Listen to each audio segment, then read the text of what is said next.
recognize her from the timeless hit soap Young and the Restless. She's joining us today to talk about a very different type of role in her upcoming movie, which is called A Girl Like Her. We welcome Hunter King to our show and to our sofa. Good to see you. Now, this movie centers around bullying, but you actually play the one who does the bullying. Yes. So how did you have to prepare for this?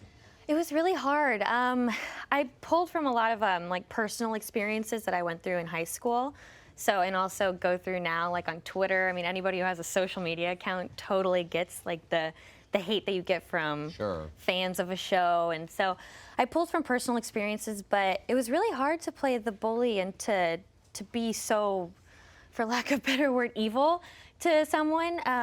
And so my mom really helped me and my director really helped me.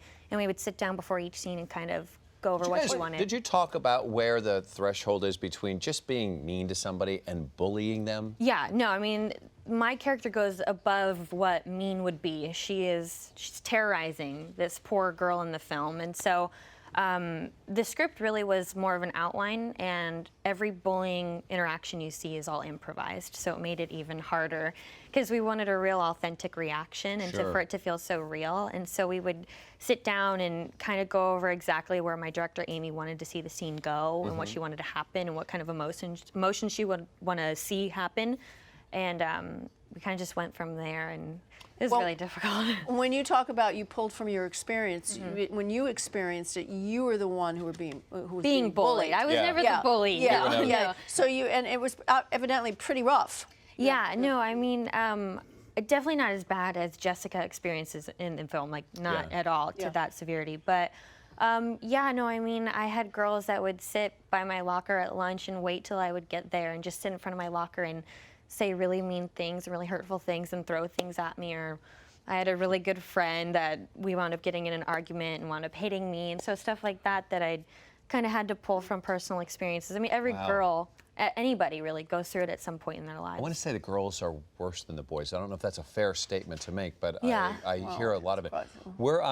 Show us a little bit. You brought something from the movie for us to see. Yes. What's happening in this scene? So this scene is in the principal's office, and it's when Avery, my character, her friends kind of throw her under the bus, I guess, and kind of decide to show the principal like what's been going on with Jessica and what's been happening. And so you kind of get a little glimpse at Avery being told on, I guess, and she is not having it. So yes. Let's take a Part of the consequences are you have to take responsibility for things that you do. Yeah, okay, so maybe I joked around with Jessica. Maybe I joked around with her just like those girls were. I was joking around with her. Maybe I took it a little bit too far. Maybe it hurt her feelings. I don't know, but that's not my problem that this girl can't handle a joke. Everyone blew it way out of... Mom, everyone blew it way out of... Mom, everyone blew it way out of proportion. That's not even true. None of that is true. You know, he's bullying you right now, trying to get you to admit to something that you didn't do. I know.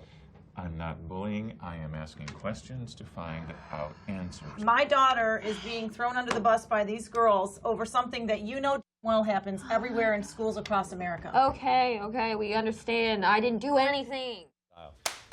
Wow. And that I've learned is what a lot of people say. It was a joke, and they took it the wrong way, and there really is no excuse for any type of behavior like this. Your mother enables you. Oh yeah, which you'll see later in the film, which is kind of why my character Avery is the way that she is. Right. What I liked about this is we talked a little bit in the break that there's framework there, but you guys were free to ad-lib through these sorts of scenes to really get closer to your character. Yeah. Love the way it's shot, but I want to go back to what you talked about with your experiences. Personally, what were some instances, maybe for our audience to going, you know, that's happening to me, or when I go to my locker. Were there other experiences that you shared? Yeah, someone that I had not really dated, but briefly talked to, this guy in high school. Things didn't work out, and so he was on the football team, and I would be walking by in school, and all of a sudden the whole football team would be calling me names that this guy made up about me and made up these rumors. And so having the whole football team as a girl is like the most awful thing, like having someone make fun of you, but especially the whole varsity football team and yelling at you. And I had a lot of situations like that, especially with mean girls in high school. And It's just a lot of girls go through that, like the girl world thing, which my character explains and tries to show what girl world is like, and like cliques versus just normal girls in high school, and it's really tough. But even now, I get it on Twitter. I come home and I'm like, Mom, listen to what this person said to me on Twitter today. But it's hard. I mean, I can imagine when you get into the social media world, especially kids, you know, what they face because certain things can be said and there's very little parameter to it. Yeah, but you know what? You grew up and you became an actress and you were bullied and you rose above it. And now when you run into those people, you can say, look, I won an Emmy, right? It does feel a little good. It feels a little bit redemption. Yes, and there you are. Yeah. What's that moment like? Oh, that was crazy. I wasn't expecting it at all. I brought my mom to the Emmys that year, and I wasn't expecting it. I heard my name, and I was sitting eating bread at the table because I thought, I'm not going to win. I'm just stuffing my face with bread. And they call my name, and my mom jumps up and starts screaming. I was shocked. My mom kept telling me, prepare a speech just in case. I was like, no. I should have. So we, of course, here at Hallmark, we love pets and animals, dogs. And we shared a little bit of your commercial at the beginning, and you talked about puppies. We have a little bit more of that commercial to see what happens to that little girl. Oh my and God. it eventually changed your life. This is dangerous. I might go adopt another dog right now. Let's take a look at the rest of that.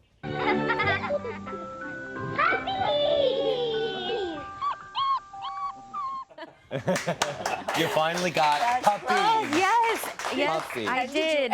You got a puppy from that? No, I didn't get a puppy from that, although I begged my mom to let me take one home, but I wasn't allowed. And so I would go home and I'd make posters from my dad of collages of golden retrievers and labs, and please give me a dog. And so when I was 16, my mom got me a dog for my birthday, and I now have a little golden retriever. Her name's Dallas, my best friend. I love it. How cute! That's adorable. She's looking into my eyes. Of course she is. I think I'm biased. I have a golden named do? Fred, and he's amazing. They can have play dates. We should have play dates. Okay. Although we can't. I don't know if your dog's like this, but my dog will eat anything in sight. Oh, my dog loves food. She's a little overweight. Oh, look at You that. think she? Yeah, mine's way overweight. They're so, He's well, we Fat call him Freddy. Fat Freddy. Fat We call him Freddy. Fat Dallas. Oh, we don't want to do that. cute. We don't want to hurt her feelings. Don't you bully No. my dog. I'm not. I know He friends in likes high that. places. Be sure to catch Hunter in A Girl Like Her. By the way, it's in theaters March 27th. It's probably a great learning lesson for a lot of kids out there. Yeah, Thank you for sharing that with Thank you us. so much.